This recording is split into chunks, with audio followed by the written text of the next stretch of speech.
औज़ुबिल्लाहि मिनश्शैतानिर्रजीम बिस्मिल्लाहिर्रहमानिर्रहीम। क़ुल हुवल्लाहु अहद अल्लाहुस्समद लम यलिद व लम यूलद व लम यकुल लहू कुफुवन अहद। रब्बि इश्रह ली सदरी व यस्सिर ली अमरी वहलुल उक़दतम मिन लिसानी यफ़क़हू क़ौली। आज के इस वीडियो में बात करने वाले हैं सूरह इख़लास के बारे में। सूरह इख़लास जो सूरह है वो अल्लाह के ऑनर को डिफेंड करती है। कुरान में दो सूरह है, एक सूरह कौसर सूरह and Surah Ikhlas. Surah Ikhlas is defending the honour of Allah and Surah Kausar is defending the honour of prophet Muhammad सल्लल्लाहु अलैहि वसल्लम। सूरह इख़लास में अल्लाह की सिफ़त को बयान किया गया है, जो अल्लाह के मुतालिक कई सारे जो अक़ाइद थे उससे पाक करते हुए जो अल्लाह की जो सिफ़त है वो इस सूरह के अंदर बयान की गई है। जो शुरुआत होती है कि क़ुल हुवल्लाहु अहद। हम एक एक करके एक एक लफ्ज़ पे गौर करते हुए इस पूरी सूरह को, इस पूरे स्ट्रक्चर को समझते हैं और उसके बाद हमको जो नक्शा मिलेगा वो इस पूरे सूरह को और अल्लाह के ऑनर को बाकायदा पूरी वजाहत के साथ बयान कर रहा होगा कि अल्लाह की जो सिफ़त है, जो उसका कमाल है, जो उसकी ज़ात है और जो ये सूरह इख़लास में जो बात अल्लाह पाक ने बयान की उसको हम एक एक करके एक एक स्टेप बाय स्टेप जानेंगे कि क्या चीज़ सूरह इख़लास के अंदर बयान की गई है। और ये बहुत जामे सूरह है जिसमें अल्लाह के बारे में बहुत पूरी सिफ़त बयान कर दी गई है। पहली जो आयत है उसमें अल्लाह पाक ने फरमाया कि कुल हुवल्लाहु अहद, कह दो कि वो अल्लाह है जो अहद है। इस आयत का आगाज़ हुआ है कुल से। कुल से मुखातिब जो है, कुल का मतलब होता है कह दो, इससे मुखातिब हज़रत मोहम्मद सल्लल्लाहु अलैहि वसल्लम है। और हज़रत मोहम्मद सल्लल्लाहु अलैहि वसल्लम से जब भी कुरान में कहीं भी कुल का लफ्ज़ इस्तेमाल हुआ है तो उससे मुखातिब हज़रत मोहम्मद सल्लल्लाहु अलैहि वसल्लम है और उनसे बात कहेगी कि ए नबी ये बात कह दो, ए नबी तुम उनसे बात कह दो, ए नबी तुम कह दो। और हज़रत सल्लल्लाहु अलैहि वसल्लम के बाद इस दावत की जो जिम्मेदारी है वो आ जाती है इस उम्मत पर। यानी अब इसके बाद कुल से मुखातिब हम लोग होंगे और हमसे बात कही जा रही कि ए राके और ए तुम सारे लोग जो है इस काम को, इस चीज़ को कह दो, कुल कह दो। तो अब ये जो जिम्मेदारी है वो हमारे ऊपर आ जाती है। इसके बाद हुवा अल्लाह, वो अल्लाह है। अगर हम यहाँ पे देखें ये बात का अगर तर्जुमा हम ये ले कि कह दो कि अल्लाह अहद है, तो यहाँ पे हुआ का जो इजाफा किया गया है और कुरान में कोई अगर लफ्ज़ इस्तेमाल होता है तो उसका एक मतलब है, यानी कि कुरान में कोई भी लफ्ज़ को एक्स्ट्रा इस्तेमाल नहीं किया गया है। अगर कोई लफ्ज़ इस्तेमाल हुआ है तो उसकी ज़रूरत है और उसमें कोई बात कही जा रही है, कोई लफ्ज़ फालतू एक्स्ट्रा नहीं है। यहाँ पे अल्लाह पाक ये बात कह सकते थे कुल अल्लाह अहद, कह दो कि अल्लाह अहद है, अल्लाह यकता एक है, लेकिन अल्लाह पाक ने हुआ का इजाफा करके कुछ मैसेज दिए। वो ये कि अल्लाह पाक ने कहा, यहाँ पे दो बातें बयान कर दी, कह दो कि वो अल्लाह है, कुल हुवा अल्लाह, और अहद जो अहद है। तो हुआ का लफ्ज़ इस्तेमाल क्यों किया गया, इस बात को हम समझते हैं है कि ये वही अल्लाह है जिसको तुम पहले से जानते हो। यानी कि हज़रत मोहम्मद सल्लल्लाहु अलैहि वसल्लम जिस खुदा के बारे में तुमसे बातें कर रहे हैं वो कोई नया खुदा नहीं है, वो वही अल्लाह है जिसको तुम पहले से जानते हो। दरअसल जो मुशरिकीन थे वो अल्लाह को पहले से जानते थे और मानते थे, उनका अक़ीदा अल्लाह पे था। अगर हम देखें अरबों में जो अरब के मुशरिकीन थे वो अल्लाह सुब्हान तआला को अपना खालिक, अपना राज़िक मानते थे और ये वजह थी कि वो अल्लाह को अल्लाह कहते थे, लेकिन उसके अलावा जो बुत थे उनको वो कहते थे इलाह के नाम से पुकारते थे, उनको इलाह के नाम से मुखातिब करते थे। और जब अब्राहा ने काबे शरीफ पे हमला करने का प्लान बनाया, उस पर कोशिश की और जो उसने मंसूबा बनाया, उसके बाद जो लोग थे मुशरिकीन उन्होंने अल्लाह से दुआ की थी, ना कि इलाह से जो इनके माबूद थे। उन्होंने अल्लाह को इस मुश्किल वक्त में पुकारा था और उनको ये पता था कि इस मुश्किल वक्त में अल्लाह के सिवा कोई उनकी मदद नहीं कर सकता। तो वो अल्लाह को पहले से जानते थे, इसलिए यहाँ पे कहा गया कि कुल कह दो हुवा अल्लाह, वो अल्लाह है, ये वही अल्लाह है जिसकी दावत हज़रत मोहम्मद सल्लल्लाहु अलैहि वसल्लम लेके आए। ये वही अल्लाह जिसको तुम पहले से जानते हो। ये कोई नया खुदा उसकी दावत नहीं लेके आए, किसी नए खुदा की दावत नहीं लेके आए, बल्कि उस खुदा की दावत लेके आए जिसको तुम पहले से जानते हो। और अगर हम देखें बैतुल्लाह को, काबे शरीफ को बैतुल्लाह ये कहते हैं अल्लाह की निस्बत से कि बैतुल्लाह अल्लाह का घर, बैतुल्लाह, ना कि ये कहते हैं कि बैतुल आलिहा। अगर ये अल्लाह को ना मानते हैं माज़अल्लाह और ये सिर्फ इलाह को मानते तो फिर ये कहते बैतुल आलिहा, लेकिन इन्होंने बैतुल्लाह को अल्लाह की निस्बत से बैतुल्लाह कहा और ये नाम दे रखा था। और अगर हम इस बात को, ये जो बात है, अगर हम इसकी और ज़्यादा वजाहत करें, कुरान के हवाले से बात जाने की, क्या उनके अकायद थे खुदा के मामले में, और वो खुदा को किस तरह से जानते थे, और खुदा के मामले में वो क्या जानते थे, और अल्लाह के मुतालिक जो था उनका क्या तस्वुर था, जिसको अल्लाह पाक ने कुरान में बयान किया है कि ये लोग अल्लाह को पहले से जानते थे, उसको मानते थे। जिसके मुतालिक सूरह ज़ुख़रुफ़ की आयत नंबर 87 में आया है कि अगर तुम इनसे पूछो कि इन्हें किसने पैदा किया तो ये ज़रूर कहेंगे अल्लाह ने। सूरह अनकबूत में आयत नंबर 61 से 63 तक में आया कि अगर तुम इनसे पूछो कि ज़मीन और आसमान को किसने पैदा किया, चाँद सूरज को किसने मुसख्खर किया, यानी काम पर लगाया कर रखा है, तो ये ज़रूर कहेंगे अल्लाह ने। अगर तुम इनसे पूछो कि आसमान से पानी किसने नाजिल किया और मुर्दा ज़मीन को ज़िंदा किया, तो ये ज़रूर कहेंगे कि अल्लाह ने।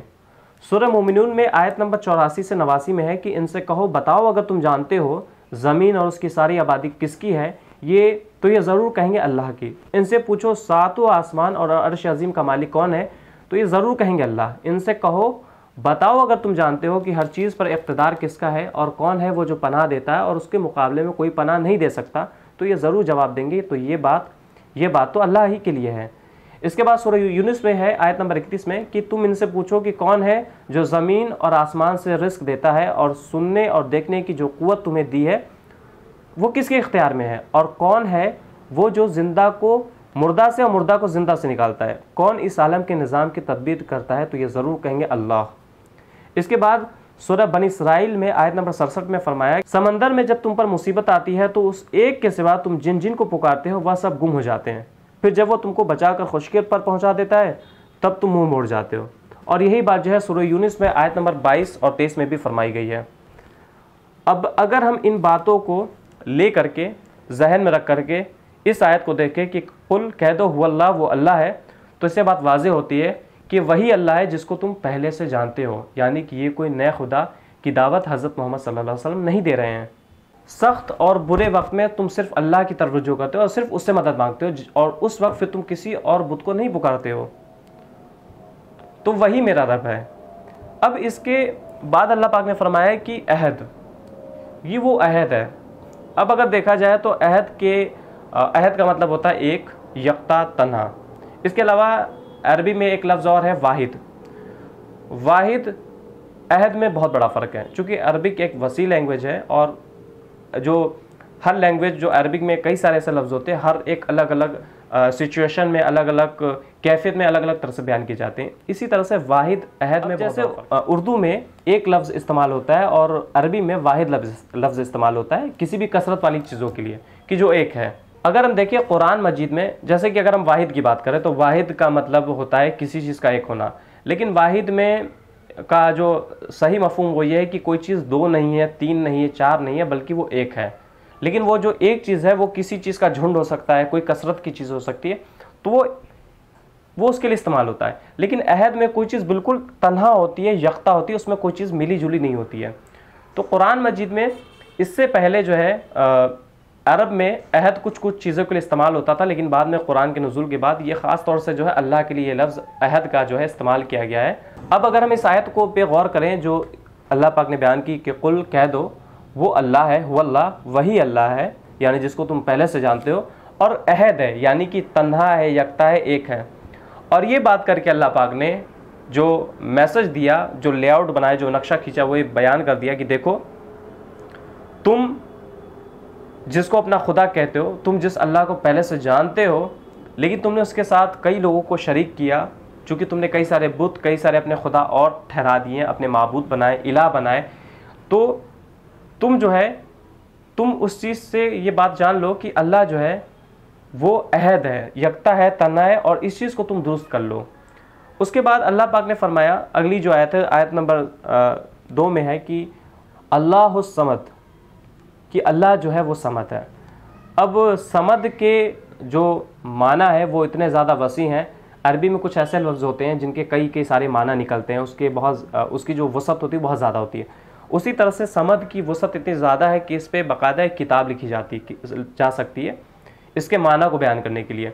अरबी में कुछ माना है जो मैं आपके सामने रखता हूँ, वो ये है कि समद अरबी में इस्तेमाल होता है, और जो उस वक्त इस्तेमाल होता था वो ये कि जो बुलंद हो, जिसे जंग में भूख न लगती हो और जिसके पास लोग अपनी हाजत लेके जाते हों, वो सरदार जिसकी इताअत की जाती हो, जिसके बगैर कोई फ़ैसला ना किया जाए, ठोस चीज़ जिसके अंदर कोई झोल ना हो, या सख्त चीज़ जिसमें कोई कमज़ोरी ना हो, हर चीज़ का बुलंद हिस्सा, या वो शख्स जिससे बालातर कोई ना हो और बुलंद मर्तबा दाहिम, वह घर जिसकी तरफ लोग अपनी हाजत के लिए रुजू करते हों, बुलंद इमारत, या उस पर जिस पर एतमाद हो और मामला उसके आगे जिसके आगे पेश किया जाए, बुलंद इमारत।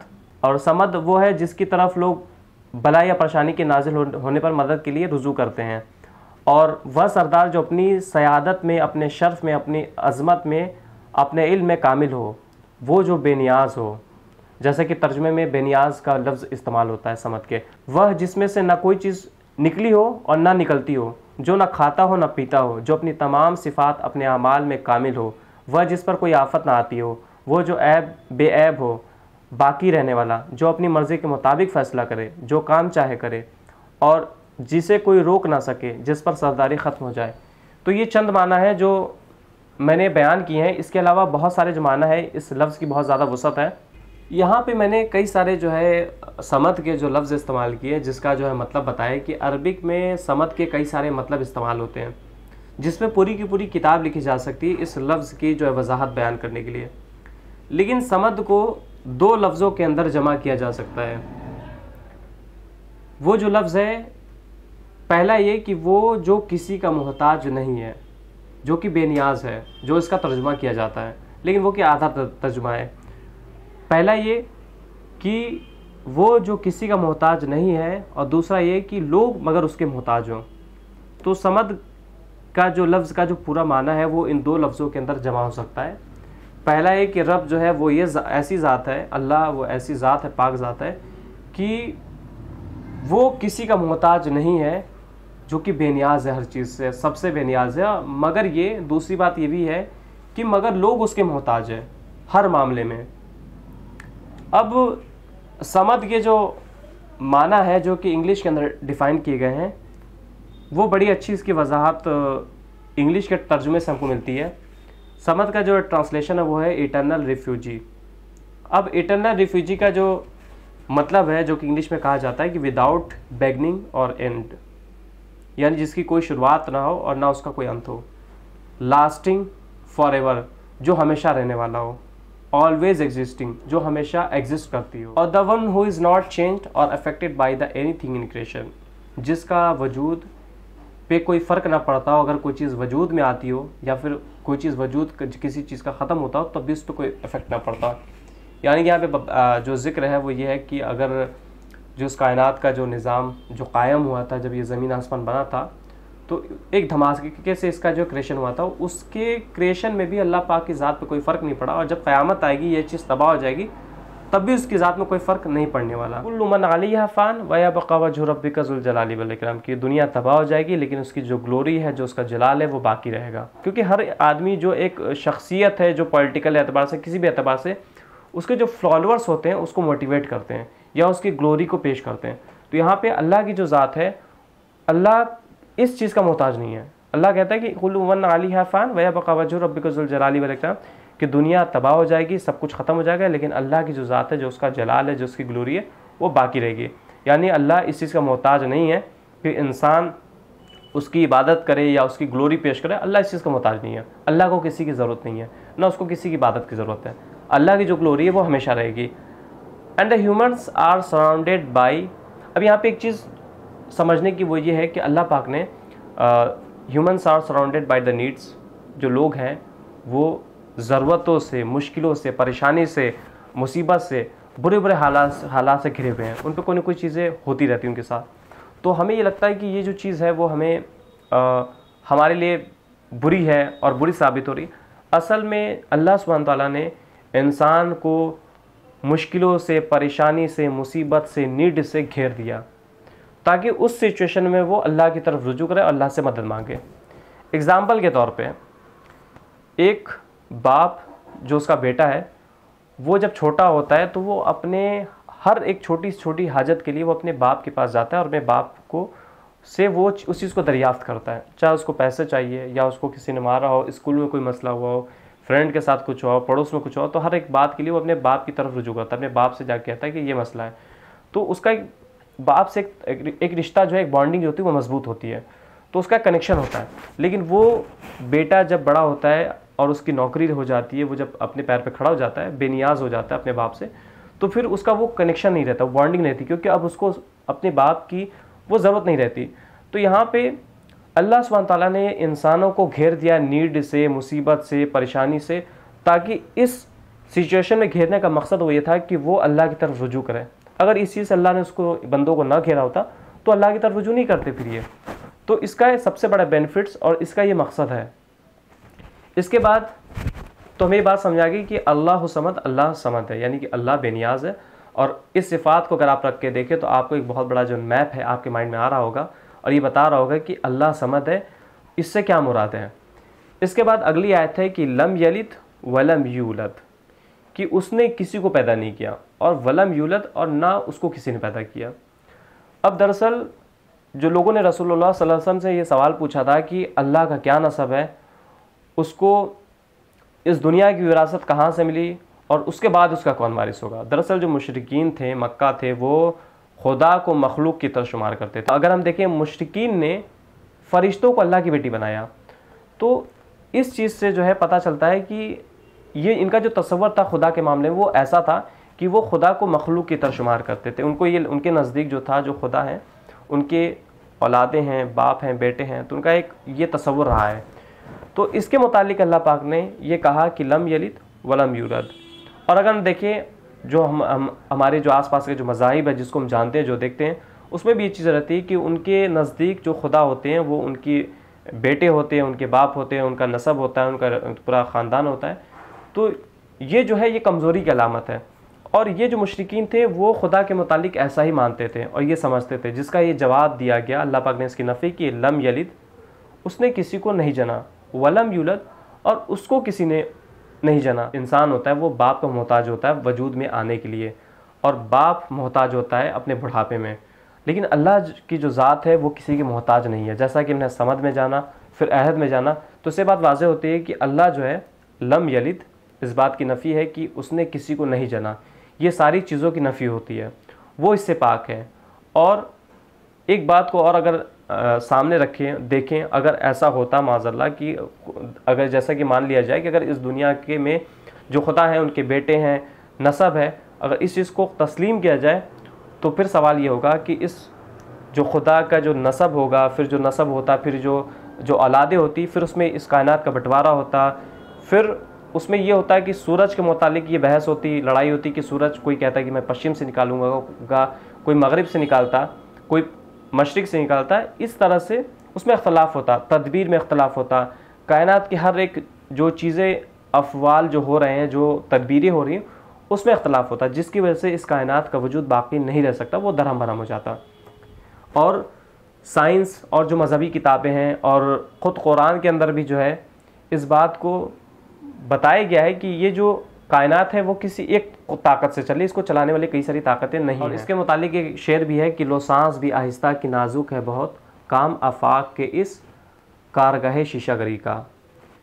अब इस बात को समझ लेने के बाद ये समझना मुश्किल नहीं होगा कि अल्लाह जो है वो तन्हा है और उसकी कोई औलाद नहीं है और ना वो किसी की औलाद है। तो ये बात यहाँ पे अल्लाह पाक ने फरमाई कि लम यलिद वलम यूलद, इस चीज़ को जो कई सारे जो मज़ाहिब के जो उनके अक़ीदे हैं उसको ये रिजेक्ट करता है, उसकी नफ़ी करता है। ये आयत उसकी नफ़ी करती है। और इस आखिरी आयत में जो है, जो कि शिर्क से मुतालिक, ये उसकी नफ़ी करती है। जैसे कि आखिरी आयत में वलम यकुल लहू कुफुवन अहद, और कोई उसके बराबर शरीक नहीं है।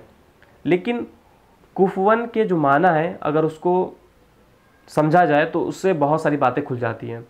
कुफुवन के माना है कि मुशाबे, नज़ीर, हम रुतबा, हम पल्ला, बराबर, बराबरी, साजी, शरीक। और जो मियाँ बीवी के जो जोड़े निकाह होता है तो उनको भी मुआशरे के एतबार से कुफू का जो है नाम दिया जाता है कि वो जोड़े हैं। अल्लाह के मुतालिक ये लफ्ज़ का इस्तेमाल करना है कि वलम यकुल लहू कुफुवन अहद, इससे चार बातें वाज़ेह होती हैं। पहली ये कि उस ज़ात जैसी कोई ज़ात नहीं है, यानी कि वो तन्हा है, उस ज़ात जैसी कोई ज़ात नहीं है। दूसरा ये कि उसकी सिफ़ात जो है वो किसी भी सिफ़ात नहीं है। तीसरा ये कि उसका कोई हम मर्तबा नहीं है, यानी कि उसका जो मर्तबा है उसके बराबर किसी का मर्तबा नहीं है।